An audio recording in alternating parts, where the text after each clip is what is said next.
Kitab Nehemia pasal 8 ayat 10 menuliskan, "Lalu berkatalah ia kepada mereka, pergilah kamu, makanlah sedap-sedapan dan minumlah minuman manis, dan kirimlah sebagian kepada mereka yang tidak sedia apa-apa.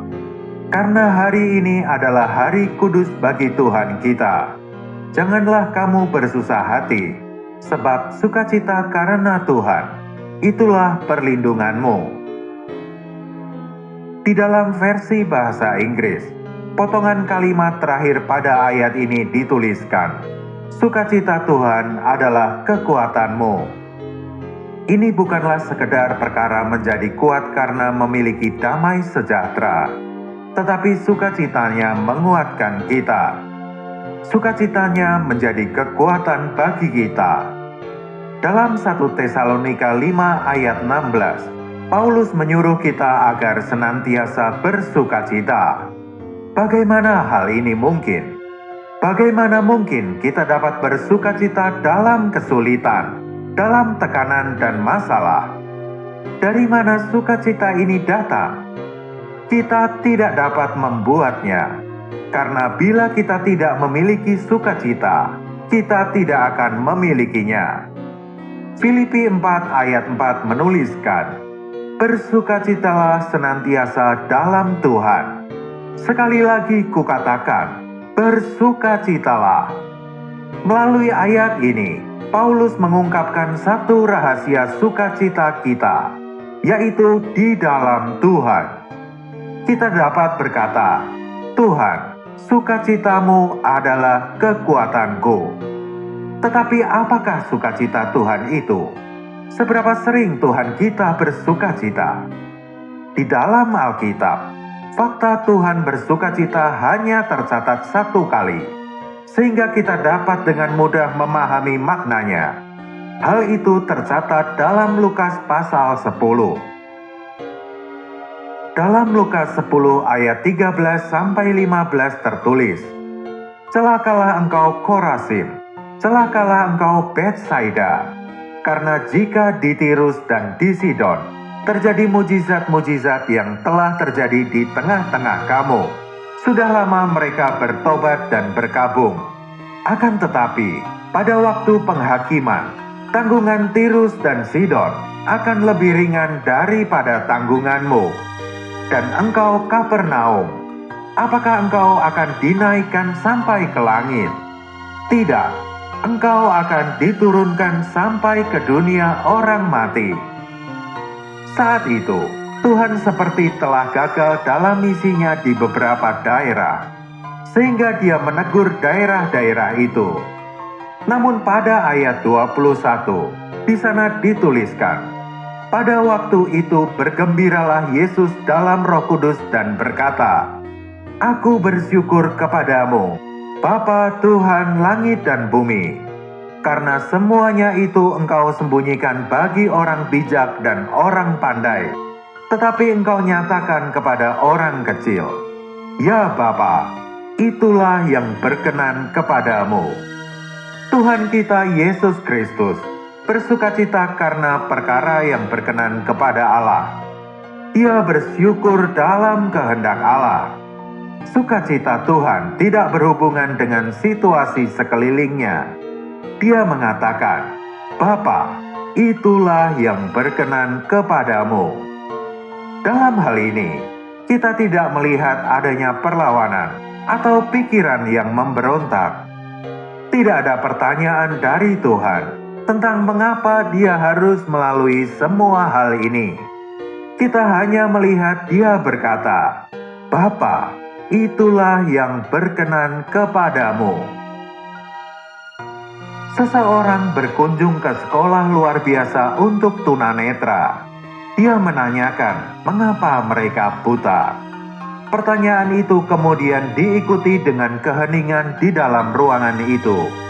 Kemudian ada seorang anak yang menjawab dengan air mata di wajahnya, "Karena hal ini berkenan kepada Allah."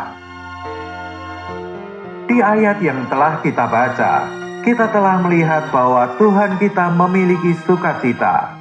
Hal itu adalah sukacita karena kehendak Allah yang terjadi. Terkadang kita harus bersukacita di dalam air mata kita. Sumber sukacita Tuhan di muka bumi bukanlah kesuksesan dirinya atau pekerjaannya yang berkembang dengan subur. Dia hanya bersukacita di dalam kehendak Bapa. Hal ini bukanlah perkara bagaimana kita meniru Tuhan kita, tetapi sukacita yang dimiliki Tuhan menjadi milik kita. Kita dapat memiliki sesuatu yang Tuhan berikan kepada kita. Kita dapat memiliki sukacita Tuhan, dan sukacita itu menjadi kekuatan kita. Perkara yang paling buruk dalam hidup adalah hidup berdasarkan reaksi, di mana hidup kita selalu dipengaruhi oleh orang atau situasi di sekeliling kita. Hal ini berarti bahwa kita hidup dengan sesuatu yang luaran, sesuatu yang tidak berasal dari Tuhan. Seringkali, saat kita berbicara dan orang lain memahami atau setuju dengan perkataan kita penuh sukacita. Tetapi bila kita ditolak atau tidak didengarkan, kita segera kehilangan sukacita. Hidup kita banyak dipengaruhi hal ini dan itu. Segala hal yang terjadi menimbulkan reaksi di dalam kita, sehingga perasaan kita terus bergerak naik dan turun. Hidup yang semacam ini menunjukkan bahwa hidup kita tidak di dalam Tuhan. Memang benar, kita masih ada di dalam daging. Kita masih merasakan segala sesuatu yang ada di sekeliling kita. Tetapi perasaan ini tidak perlu menjadi sedemikian kuat, sehingga hidup kita berdasarkan perasaan itu. Ketika kita merasa terpuruk, kita perlu melihat ke atas dan berkata, apakah Tuhan bersukacita hari ini? Bila Tuhan bersukacita, kita dapat menjadi puas. Tidak satupun dari kita dapat memiliki kekuatan yang nyata saat kita sedang terpuruk. Segera saat kita kehilangan sukacita, kita akan kehilangan kekuatan. Tetapi bila kita memuji Tuhan, di sana ada kekuatan. Inilah alasan kita harus mengucap syukur. Kita perlu mengucap syukur dengan hati yang berpihak pada kehendak Tuhan. Kita perlu berkata, Tuhan, aku tidak berkeberatan. Bila hal ini menyenangkan hatimu, hal ini juga menjadi sukacitaku. Kita harus hidup berdasarkan sesuatu yang berasal dari Kristus. Hal ini bukanlah masalah kesenangan kita, tetapi sukacita Tuhan. Ketika kita merasa tidak bersemangat dan putus asa, satu-satunya hal yang dapat membangkitkan kita adalah sukacita Tuhan. Dengan demikian, hidup kita akan melampaui situasi, menang atas situasi. Kita perlu belajar untuk hidup melampaui kesulitan dan masalah kita. Roma 8 ayat 28 menuliskan, kita tahu sekarang bahwa Allah turut bekerja dalam segala sesuatu untuk mendatangkan kebajikan bagi mereka yang mengasihi Dia, yaitu bagi mereka yang terpanggil sesuai dengan rencana Allah. Bila kita mengasihi Tuhan, kita akan mengasihi kehendak-Nya. Kehendak Tuhan adalah menggenapkan rencana Allah, yang tak lain adalah kehendak Allah sendiri. Lukas 22 ayat 42 menuliskan, Ya Bapakku, jikalau Engkau mau, ambillah cawan ini daripadaku. Tetapi bukanlah kehendakku, melainkan kehendak-Mu lah yang terjadi. Ayat ini menuliskan doa Tuhan di Taman Getsemani. Dia berdoa, bukanlah kehendakku, melainkan kehendak-Mu lah yang terjadi. Di dalam kita mencari perkenan Tuhan, ada dua perkara di hadapan kita, yaitu cawan dan kehendak Tuhan. Sekalipun Tuhan tahu bahwa Dia datang ke dunia untuk disalib, dia tetap berdoa dan mencari kehendak Bapa. Hari ini, apakah hidup kita bagi kehendak Tuhan? Apakah kehendak Tuhan segalanya bagi kita? Sikap hidup kita harus hanya bagi kehendak Allah, bukan bagi hal yang lain. Abraham adalah orang yang mengenal Allah dan kehendaknya. Dia mempersembahkan Ishak karena hal itu adalah kehendak Allah. Hari ini Allah tidak memanggil kita untuk mempersembahkan Ishak. Allah memanggil kita untuk melakukan kehendak-Nya. Kita tidak boleh berpikir bahwa bila kita sudah melakukan aktivitas-aktivitas tertentu, artinya kita sudah melakukan kehendak Tuhan. Sekalipun Tuhan tahu bahwa hidupnya di dunia adalah untuk mati di kayu salib, sampai saat yang terakhir, Tuhan kita masih terus mencari kehendak Bapa tentang salib. Bila Allah menunjukkan pada kita bahwa hal itu adalah kehendak-Nya, kita harus percaya bahwa kuat kuasa-Nya akan membawa kita melampaui perkara itu. Kita harus selalu menjaga diri kita, agar kita senantiasa bersentuhan dengan kehendak-Nya. Kita perlu memohon kepada Tuhan, agar terlepas dari hal-hal yang menghalangi kita dari kehendak-Nya.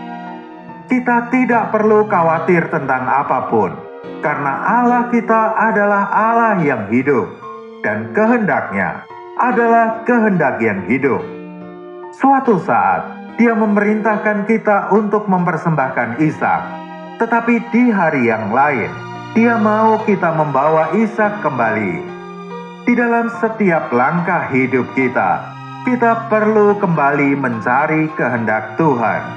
Kita perlu berkata, Tuhan, aku tidak mau apapun untuk diriku sendiri. Aku hanya mau kehendak-Mu.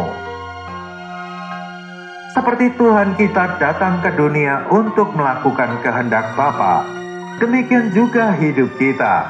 Hidup kita adalah untuk kehendak-Nya. Begitu banyak anak-anak Tuhan yang memiliki noda di dalam hidupnya. Kita tidak boleh mewarnai kehendak Tuhan dengan kepentingan diri kita. Hidup kita perlu secara murni bagi kehendak Allah. Saat kita menyerahkan diri kita sepenuhnya bagi kehendak-Nya, tidak mengharap apapun bagi diri kita sendiri, kita akan terhindar dari kekecewaan, dan sukacita Tuhan akan menjadi kekuatan kita. Semoga kita dapat menemukan sukacita Tuhan yang menjadi kekuatan kita, menemukan sukacita di dalam kehendak Tuhan, sehingga kita dapat berdoa, Tuhan, sekalipun hatiku hancur tercabik-cabik, tetapi terpujilah Engkau atas kehendak-Mu. Biarlah kehendak-Mu menjadi kepuasanku, dan sukacita-Mu menjadi kekuatanku. Tuhan memberkati.